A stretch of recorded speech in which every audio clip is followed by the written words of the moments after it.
Hey guys, welcome back. It's Comballer 23. I told you guys I would have side-by-side comparison, and here I do. Samsung Galaxy S3. I've been using for about 3 weeks now as a semi-daily user. Still my daily user. And the new iPhone 5. Not mine. It's my brother's. He opened his first. Mine is either that one or that one. One of them is 64 and 32, and I got the 32. 64 is my dad's. But they just came in the mail today, so awesome. He opened his first because I had college and I was really tired late last night, so I didn't open mine yet. But he's not using his because he hasn't activated his yet, so he's using his iPhone 4 right now. So he's letting me use this as side-by-side comparison review. So has a little case on it, just to keep in mind. So yeah, that's why. But besides that, you could still totally definitely see the entire screen, the entire body of the phone. Super nice. So side-by-side comparison. So compare the iPhone 4, which is pretty much similar to the iPhone 4S. Yep, a little taller and a little thinner and a little lighter. All three. So that's awesome. All three. It's still the Retina display, 4-inch screen, 16:9 ratio, very nice. No more letterbox. I tested that out and it was awesome. So that's really nice. What else can I say? The back, yeah, two-tone. Really like this new two-tone. I really love the black one, the matte black. Oh, that just looks so stealthy. It looks so tight. But I still like this one finished glass look. This is never gonna go away for me. I still always like this. But I just really like what Apple did here. And the silver just looks like a MacBook Pro. Like the silver, this metallic, anodized aluminum color right here. It looks great. So that's the looks for iPhone. You know, that's everybody knows that. So here's the real comparison I've been wanting to wait for. Here's the Samsung Galaxy S3, guys, and as you can tell, big major difference, and that's just the size of the S3. Laying this on top, and yep, the S3 pretty much gobbles this phone too. So, not surprised there, but 14:8 from the corner to corner, 4.0 from here. They didn't change the width on this phone. They changed pretty much every size from S1, S2, S3. So, and pretty much it's been growing bigger, like gradually, annually, while this one's took like, I don't know how many years is like the 6th iPhone, so 5-6 years, I don't know, around there, just to increase like half an inch. But it was gladly appreciated that Apple did that, and I really like that extra size right there, and that they increased the width so that you could really easily use with one hand. And before you guys say anything, I've been using this phone with one hand too, and yes, you can use this phone pretty comfortably with one hand. I do find myself stretching, you know, just a little bit down there, and it's just bigger, and you hold it, and my fingers could barely get across. Yep. No, I can't really do that with my pinky, but this, everything. So, yeah, I can't reach, you know, the whole side of the phone from my thumb and my pinky. I almost, but this, I definitely can, like, even go over it. So, there's a difference, you know, this is much, you know, the real estate of the phone much bigger in the hand. But besides the size, the width, very comparable. And keep in mind there's this case on here, so if you increase any size, but even with the case on, look how thin the iPhone is. And specs wise, it is 1 millimeter thinner, so probably with this case it's probably the same width, right? I don't think this phone increases any more than a millimeter to 2, not sure, but even with the case on, super thin. But look at this phone, not much millimeters off, like literally like 2 or 3 difference. So this phone itself is very thin up there. It's probably on one of the thinnest smartphones out there too. And for size, it's amazing. But one downfall is plastic, guys, as you can see. And I don't know if you can tell, but when I push on the back panel, it like warps, you know, it like bends and wraps the picture and the reflection, while this, you know, just solid. And I know with the case on, but even with the anodized aluminum, it's not going to do anything. And that's because this plastic, it flexes. It's just too thin. It feels, it's not cheap. I'm not saying this phone feels cheap. No, not at all. But it just doesn't feel like what you're paying for. You know, if you're buying both of these phones with no contract, you know, both $500-$600, the iPhone 5 just feels like it's actually worth that much. Hardware wise, like the outer. I'm not talking about internals and everything right now at the moment. Just the exterior. It just feels like it's worth that much instead of this.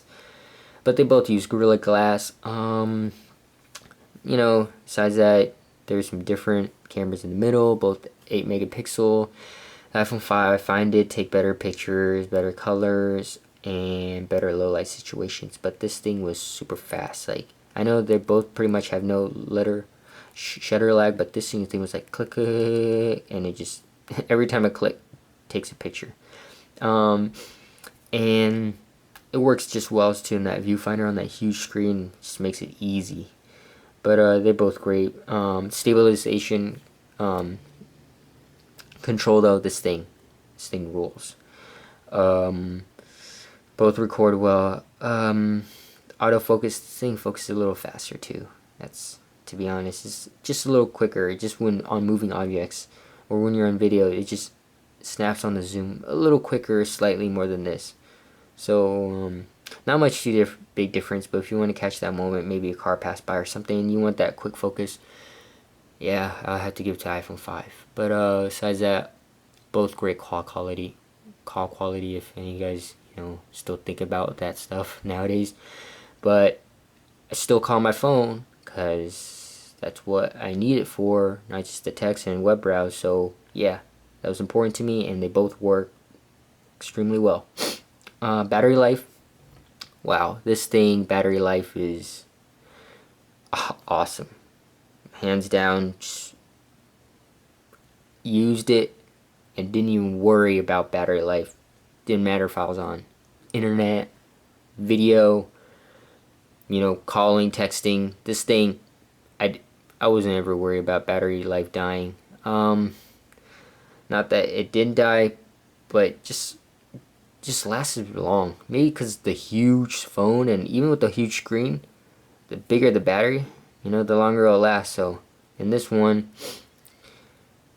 it is not as much as this, but definitely improvement over the iPhone 4 and probably the 4S too, because I've seen that on reviews, and the milliamp battery is bigger on this. But yeah, comparing to my iPhone 4, definitely good upgrade. Battery, longer battery life, surprisingly, even with LTE and a bigger 4G LTE and a bigger screen. So thank you, Apple, for that. Great, still great battery life. But if we're talking about, like, if you want to last long on your daily use, and you don't have a charger adapter nearby, then Samsung. But you know, when I say a lot more, it's like maybe 3 or 4 hours longer than what the iPhone could have done. So so that's the difference. Besides that, they feel slightly, no, what I'm talking about, the iPhone 5 is lighter. Yeah, even with the case on, which this thing is like, what, 1 ounce extra. Yeah, iPhone 5 is actually really light. This, you could still feel it, but then again, the size. But it is lighter than this thing though. But the iPhone, Apple, I don't know what they did, but they made this thing super light. Okay, that's when I first held the thing, I was like, whoa, it's like weightless. And yeah, this thing's super light, which I really like. Front facing camera, both good. Both now HD. But one flaw, you cannot focus on the front facing camera, while this you can. I don't know if you guys noticed that. I don't know if it's a big deal, but yeah. So maybe a plus on the iPhone for that. but this does have more megapixel on its front facing camera, but they're both 720p, so you know, why does that matter? Both great, guys. They both work well. Android I've been using, I understand it now, it's very good software. It does lag a little bit. I didn't get a chance to try Jelly Bean, I probably won't be able to, but just based on what I have right now in the S3, it's a good software, it's a good OS system, but I'm very stuck with this ecosystem. I'm really used to it. I know all the tricks and just being able to use it well. So I have nothing against it. I just like the iOS. I'll admit that iOS seems to be outdated now. iOS 6, man, it's like I've seen the same thing already. But I guess, you know, if it ain't broke, don't fix it. But even though it isn't broken and you don't have to fix anything, you know, just update a little bit more. I don't know, that's all I kind of asked for, but I still like it a lot. Android, great, just so much customization, so many things you could kind of, you know, like just do quick shortcuts. Something that would take Apple, you know, iOS 6 steps, Android will do it into like 2. So that's one thing I like about it that I noticed. Both great. You can't go wrong with either phones. They're both top 2. I chose the iPhone 5 because I'm well in the ecosystem and I'm so used to Apple and I've been using them for 4 years. So, you know, I'm not, oh, Apple fanboy, everything, but just my family, as you can tell up there, all the other iPhone 5s, we're just used to it. And I let my brother test out this thing for 2 days. He likes it. It's a big phone, you know, but besides the size and stuff, it's not what we want, you know.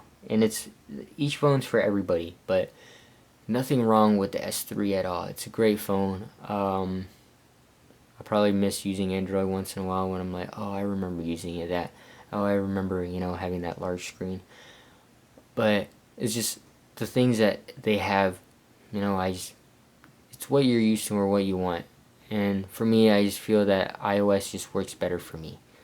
So this is just speaking for me, guys. This is not about which one is better. They're both, oh my goodness, guys, they're the top phones, and you cannot go wrong with either one, okay? No one's going to be like, oh, look at this, or oh, look at this, you know? They're going to be super awesome phones. You know, both of them, great screen, AMOLED display, Retina display. This one, a little bit better, clear colors, and much brighter. You can't tell right now because it's in lock, and my brother probably lowered the brightness. But this has deeper colors when it's in the night, but in the sun, this is better. It has better viewing angles, you know, just stuff like that. But there's pros and cons for everything. No device is perfect. It's whatever fits your guys' needs. You know, I don't know if I'll be doing any more reviews. Maybe compare the white and the black iPhone, and maybe if I still have a week left on this S3, I'll put it next to it in comparison too. But really, guys, this is a quick, you know, brief review. This is not all about the huge specs, okay? You know, if you guys want to know the hardware, there's so many other videos out there that will tell you. This is just based on my experience, me use this for about a day, half a day, and I think I already know ins and out because being an iOS user for so long, about 4 years, and this one 3 weeks, so really already starting to get the hang of it. Both great phones, cannot go wrong. You know, this 1.3 or 1.0 gigahertz processor A6. This one 1.4 or 1.6, I forgot, but it's a dual core also. I know there's a quad core, 2 gigs of RAM, 1 gig of RAM, but each to their own hardware. And I'll have to admit the iPhone 5 is a little snappier. It me because I've only used it for half a day, but I gotta say there's like no lag at all, and this thing is already like super fast. Well, not super fast, but this thing is already like fluid. Like maybe you guys won't notice, but look, see how it just turns on like that. Okay, and then the iPhone 5, this is just really quick, just showing you guys, you know, how it just comes up right. Now here's the S3. Whoa, big phone. Goes on, off, on. Yeah, see that? I don't know why it does that. Kind of annoyed me a little bit before, but I got used to it. Not a deal breaker. Any of the cons that the S3 is not a deal breaker. If I was a full Android user, then Samsung S3 for the win.